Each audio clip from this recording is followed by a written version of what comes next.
Tu ne me laisses jamais rien faire. Louise, tu es trop jeune pour sortir en boîte, a dit mon père. Tous mes amis y vont. Pourquoi pas moi? Parce que je l'ai dit. Voilà pourquoi. Tu ruines ma vie. J'ai couru hors de la pièce en claquant la porte derrière moi. Ce n'est pas juste. Je n'ai jamais le droit d'aller nulle part. J'ai couru jusqu'à ma chambre et me suis allongée sur mon lit. J'étais tellement en colère contre mon père. Mais avant de continuer, assurez-vous de liker, de vous abonner et d'appuyer sur la cloche de notification pour ne pas manquer d'autres histoires folles. Le lendemain, à la fin des cours, j'ai demandé à ma meilleure amie, Paula, si je pouvais aller chez elle un moment. J'ai eu une grosse dispute avec mon père hier soir et je veux juste rester hors de son chemin pendant un moment. Bien sûr, Louise. Pas de problème. En fait, c'est le bon moment pour que tu viennes. Ma mère est à la maison. Vraiment? Oh, c'est génial. Je n'arrive pas à croire que nous sommes meilleures amies depuis si longtemps et que je n'ai jamais rencontré ta mère. La mère de Paula était une femme d'affaires. Elle avait beaucoup de succès et passait beaucoup de temps à l'étranger. On ne semblait jamais être au même endroit, même si j'allais chez eux quand elle était en ville. Elle était toujours en train de faire une course ou au restaurant ou autre. Paula et moi avons discuté pendant que nous marchions vers sa maison. Nous n'étions jamais bloqués par les mots. Je pouvais lui dire n'importe quoi. Mes parents sont si stricts. Je ne peux pas attendre d'avoir 18 ans et de pouvoir faire ce que je veux. Ils font seulement ce qu'ils pensent être le mieux pour toi. Je le sais, mais j'aimerais juste qu'ils se relâchent un peu. Laisse-moi te présenter à ma mère.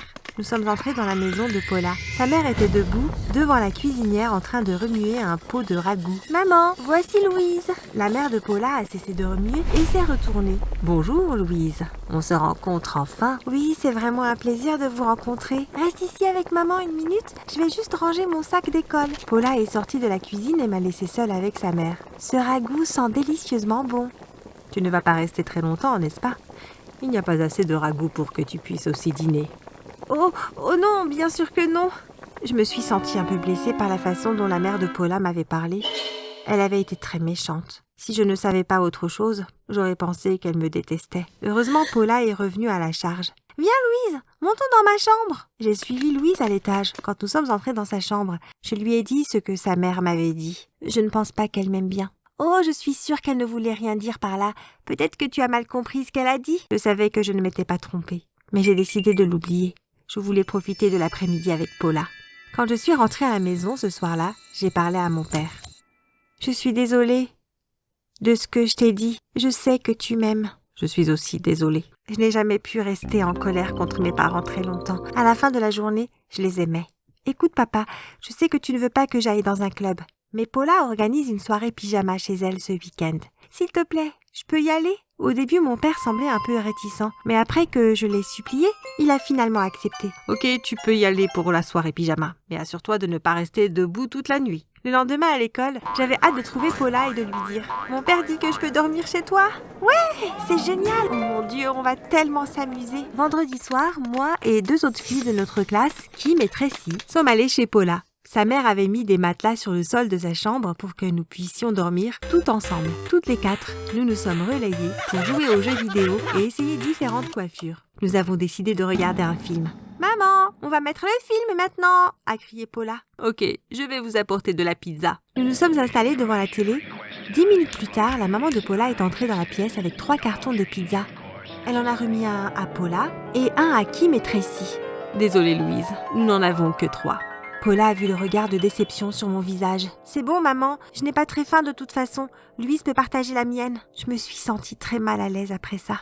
Je n'avais aucune idée de ce que j'avais fait, mais pour une raison quelconque, la mère de Paula ne m'aimait pas. « Allez Louise, courage !» a dit Paula. Je ne voulais pas gâcher la soirée, alors j'ai mis un sourire sur mon visage et je me suis installée pour regarder le film. J'ai vite oublié la mère de Paula et j'ai profité du reste de la nuit.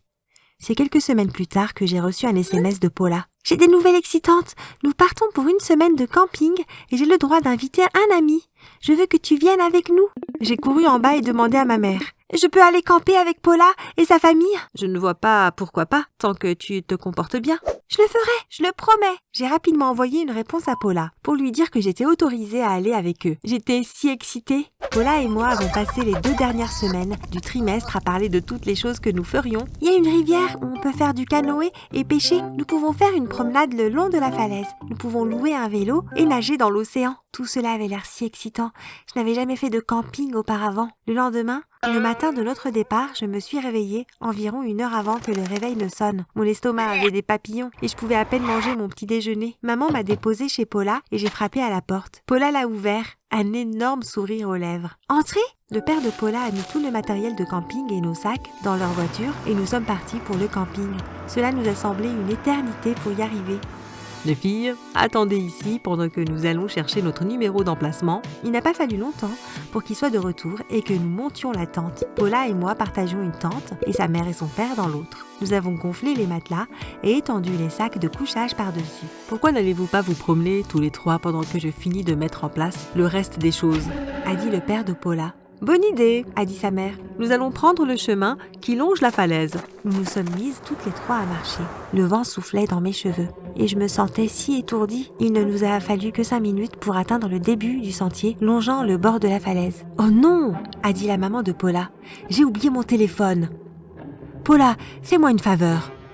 Cours jusqu'à la tente et ramène-le-moi. Bien sûr, maman. Paula s'est enfuie en me laissant avec sa mère. Je me suis tenue au bord de la falaise en regardant l'océan. Soudain, les poils de mes bras se sont hérissés. Je me suis retournée et j'ai vu la mère de Paula marcher vers moi. Elle avait un regard bizarre sur son visage. Elle ne va pas me pousser au bord de la falaise, n'est-ce pas ? Elle a fait un pas de plus et a levé le bras. « Maman, j'ai ton téléphone !» Paula est arrivée en courant et a tendu le téléphone à sa mère. Sa mère s'est rapidement retournée. « Oh, merci chérie. Nous étions juste en train de profiter de la vue, n'est-ce pas Louise ?» Je l'ai regardée et j'ai hoché la tête. Mon cœur battait si fort que j'ai cru qu'il allait éclater de ma poitrine. Le reste de la semaine s'est déroulé sans incident. Et au moment de rentrer à la maison, j'avais complètement oublié ce premier jour. J'ai raconté à mes parents notre semaine de voyage. On s'est tellement amusés. On a cuisiné sur une cuisinière, on est allé pêcher et nager. On dirait que vous avez passé un bon moment, a dit papa. Vous savez, nous devrions vraiment dire un grand merci aux parents de Paula. Invitons-les à sortir dîner. Quelle bonne idée, a dit maman. Je leur enverrai un message. Ma mère s'est arrangée avec les parents de Paula pour que nous puissions tous dîner le week-end suivant. Nous nous sommes retrouvés dans un restaurant italien en ville. Papa a demandé à la serveuse si Paula et sa famille étaient déjà là. Mais elle lui a répondu que nous étions les premiers à arriver. Elle nous a montré notre table, nous nous sommes assis et nous les avons attendus. J'ai remarqué Paula en premier. « Ils sont là ?» J'ai fait signe à Paula. « Bonjour Paula », a dit papa. « Salut, c'est ma mère !» Mais avant que Paula puisse en dire plus, mon père l'a interrompu. « Que faites-vous ici ?» a-t-il demandé en regardant la maman de Paula. « Vous vous connaissez, papa ?» ai-je demandé. « On peut dire ça », a dit la maman de Paula. Je l'ai regardée confusément. « Ton père est mon ex-petit ami. Il m'a trompée avec ta mère. » Je ne pouvais pas croire ce que j'entendais. Ma mère a regardé papa avec horreur. « C'est vrai ? Tu l'as trompé avec moi ?» Non, je ne l'ai pas fait. Enfin, pas techniquement. Papa nous a dit que c'était vrai, qu'il sortait avec la mère de Paula. Mais il a dit que ce n'était pas officiel ou autre. On ne t'entendait pas, je ne l'ai presque pas vue. Je t'ai rencontrée et j'ai su que tu étais celle qu'il me fallait, alors j'ai fini avec elle. J'ai regardé la mère de Paula. C'est pour ça que tu me traites si mal ? Je suppose que oui. Tu étais un rappel de tout ce que j'avais perdu. Maman, comment as-tu pu faire ça ? A demandé Paula. La mère de Paula ne lui a pas répondu. Elle a plutôt saisi la main de Paula et l'a traînée hors du restaurant. Je me suis retournée pour voir ce que maman allait dire ensuite. Je te crois, chérie. Cette femme me semble assez folle. Mon père a rigolé. Ouais, j'ai beaucoup de chance de t'avoir rencontrée. J'ai poussé un soupir de soulagement. J'ai eu peur pendant quelques secondes que maman et papa se disputent. Mais ils étaient redevenus comme avant. Le matin, après le désastre du dîner, je me suis réveillée très tôt. Quelque chose n'allait pas. J'ai cligné des yeux et regardé autour de moi. Mais au lieu de voir les meubles familiers de ma chambre, je n'ai vu que les murs gris d'une grotte. Je me suis assise à la verticale. Je n'avais aucune idée de l'endroit où j'étais, ni de la façon dont j'étais arrivée là. J'ai remarqué qu'il y avait un panneau de verre intégré dans le côté d'un des murs. Je m'en suis approchée et la mère de Paula est apparue de l'autre côté de la vitre. « Qu'est-ce que vous me faites ?» ai-je crié. « Comment suis-je arrivée ici ?» Elle m'a dit qu'elle avait mis en place un jeu. C'était une série de défis. Si tu relèves tous les défis, tu seras libérée. Mais si tu les échoues, tu seras détruite. Tu n'as que 24 heures pour le faire. Vous êtes folle! Vous ne pouvez pas me forcer à faire ça! Oh, je pense que tu verras que je peux. Puis elle a disparu. J'ai regardé autour de moi, me demandant s'il y avait un moyen de m'échapper. Mais il n'y avait pas d'issue. J'ai vu qu'il y avait une table avec un morceau de papier dessus. Je l'ai pris et j'ai lu la première ligne. Ton premier défi est de marcher à travers la lave chaude. Le mur à ma gauche s'est ouvert et j'ai vu un chemin plein de lave brûlante. Des pierres étaient parsemées entre les deux. J'ai marché sur le premier et je me suis dirigée avec précaution vers le suivant. À un moment donné, mon pied a glissé et j'ai failli aller directement dans la lave chaude. Heureusement, je me suis rattrapée juste à temps et j'ai réussi à atteindre l'autre côté. La tâche suivante était une équation mathématique. Je n'ai jamais été très bonne en maths et cela m'a pris beaucoup de temps. Mais j'ai fini par résoudre le problème et une porte s'est ouverte sur la pièce suivante. J'étais sur le point d'accomplir la dernière tâche lorsque le visage de la mère de Paula est réapparu derrière la vitre. « Désolée, Louise. Ton temps est écoulé.